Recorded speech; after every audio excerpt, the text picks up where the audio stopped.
Shalom levoy naboy Hashem lo yishmor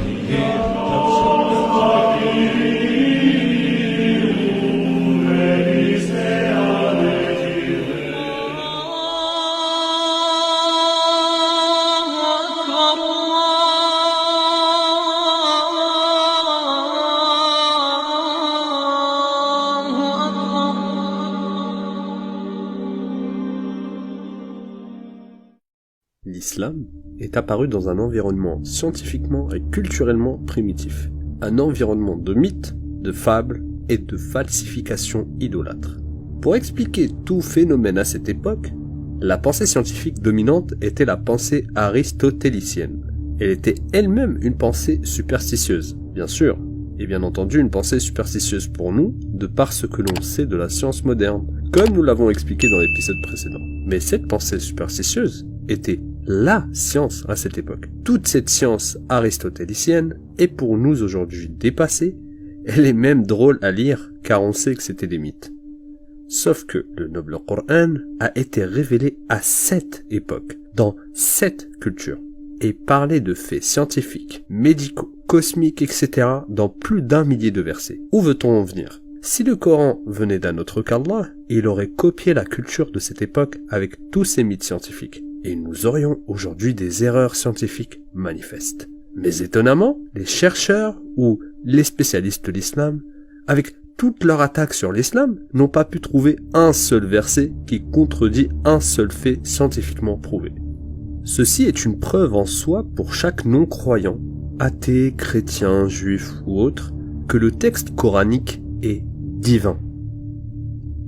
Comment un livre sorti il y a plus de 1400 ans peut-il contenir plus d'1 millier de versets qui traitent des questions scientifiques sans aucune contradiction avec la réalité d'aujourd'hui ? Les athées ne peuvent pas trouver une seule contradiction dans ce livre. Ne méditent-ils donc pas sur le Coran ? S'il provenait d'un autre qu'Allah, ils y trouveraient certes maintes contradictions. Il est encore plus surprenant que toutes les solutions et explications aux problématiques scientifiques qui ne sont pas encore résolues s'approche de l'explication du Coran. Car nous le rappelons, la science moderne n'a pas réponse à tout. Le noble Coran n'est pas seulement sans contradiction, mais il mentionne également des explications. On a bien dit il mentionne. Il mentionne également des explications aux problématiques scientifiques. Certaines de ces problématiques n'ont jamais été traitées auparavant ni par la science, ni par des idéologies, ni par la philosophie. Ces problématiques n'ont été résolues que récemment. Première problématique, l'origine de l'univers. Les gens pensaient que l'eau primordiale, à la vie de chacun, était l'origine et même la source de cet univers. Cette conception a été celle des Sumériens, Babyloniens, Cananéens et les Égyptiens au temps de Pharaon.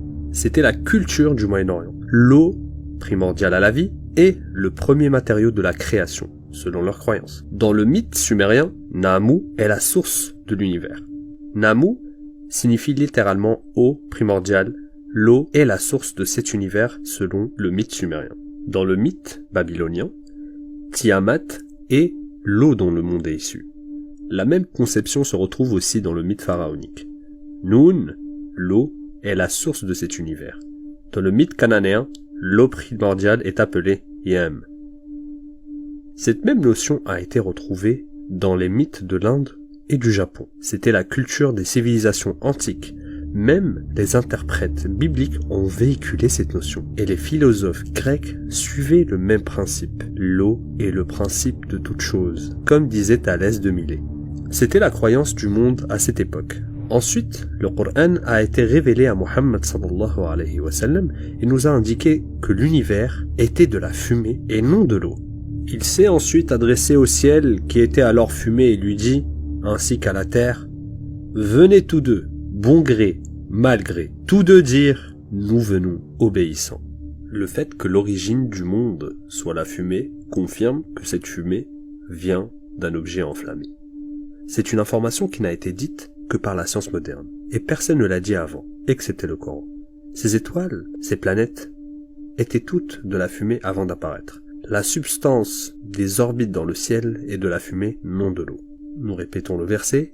Il s'est ensuite adressé au ciel qui était alors fumé et lui dit ainsi qu'à la terre, « Venez tous deux, bon gré, mal gré. Tout de dire, nous venons, obéissant. La fumée est une densité gazeuse résultant d'un objet qui brûle ou explose.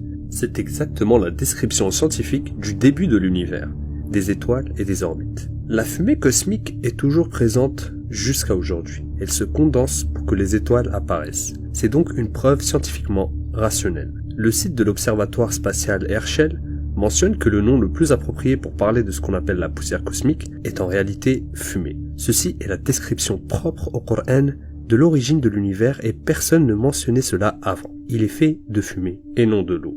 De quoi se demander comment font les athées ou en général les ennemis de l'islam. Personnellement, je comprends leur peine. Eux qui essayent de trouver un moyen d'effacer les preuves de cette religion, mais au contraire, ils n'effacent que leur cœur.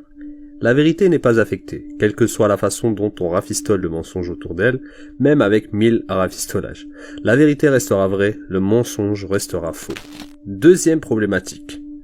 Allah subhanahu wa ta'ala dit « Le ciel, nous l'avons construit avec des mains, et nous l'étendons constamment dans l'immensité. » La base de la relativité générale d'Einstein est que le ciel est construit. Oui, le ciel est construit.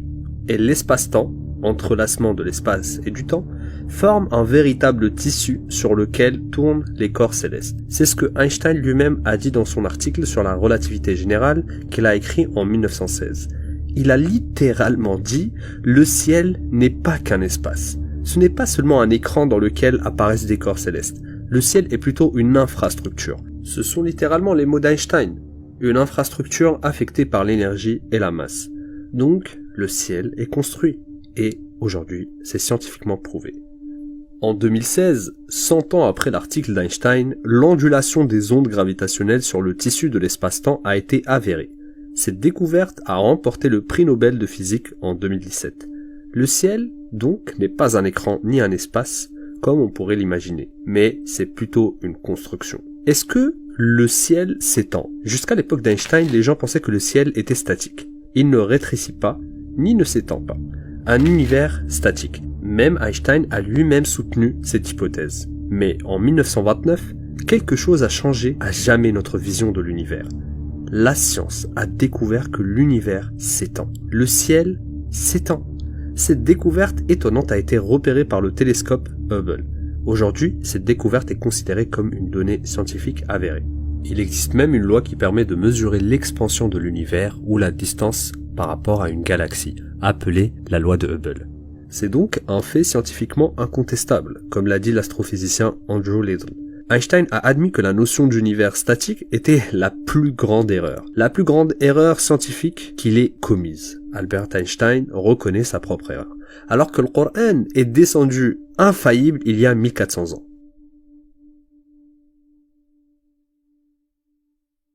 والسماء بنيناها بأيد وإنا لموسعون.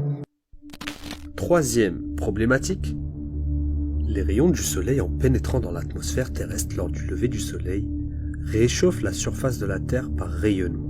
Ainsi, cette chaleur de la Terre se transmet à l'air par convection. Cet air, au fur et à mesure que sa température augmente, se dilate, et donc sa densité diminue et se déplace vers le haut. Ceci est un principe physique où les corps les plus chauds remontent toujours à la surface, par exemple la fumée, dont la notion secouriste de se mettre au sol lors d'un incendie afin de ne pas respirer l'air de la fumée. Et l'air frais se retrouve toujours à ras du sol. Donc, l'air qui monte vers le haut le matin provient de la respiration de tous les êtres vivants de la veille. Ce phénomène étonnant se produit chaque matin. L'air de la surface terrestre est remplacé par un autre air frais. Ce processus est scientifiquement connu sous le nom de la circulation atmosphérique, comme si la Terre était un énorme poumon qui respire chaque matin. Et le Coran a mentionné cet impressionnant phénomène scientifique. Allah subhanahu wa ta'ala dit « Et par l'aube quand elle exhale son souffle ». Et c'est littéralement ce qui se passe. La Terre respire chaque matin comme les êtres vivants. Elle expulse l'air contenant du dioxyde de carbone vers le haut et cet air est remplacé par un air frais et bon. Dans le prochain épisode, Inch'Allah, nous parlerons d'autres versets et de nouvelles preuves de la véracité de cette religion. Assalamu alaikum.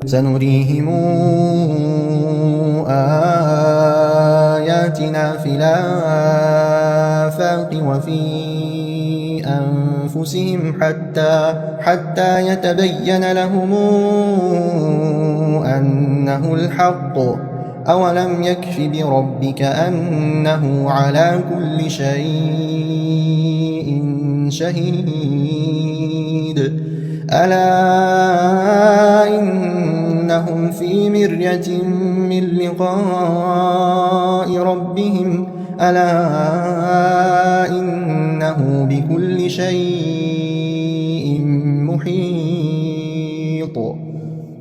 Merci à tous d'avoir suivi cette vidéo. N'hésitez pas également à vous abonner pour ne pas manquer nos futures vidéos, à partager et à laisser un pouce bleu.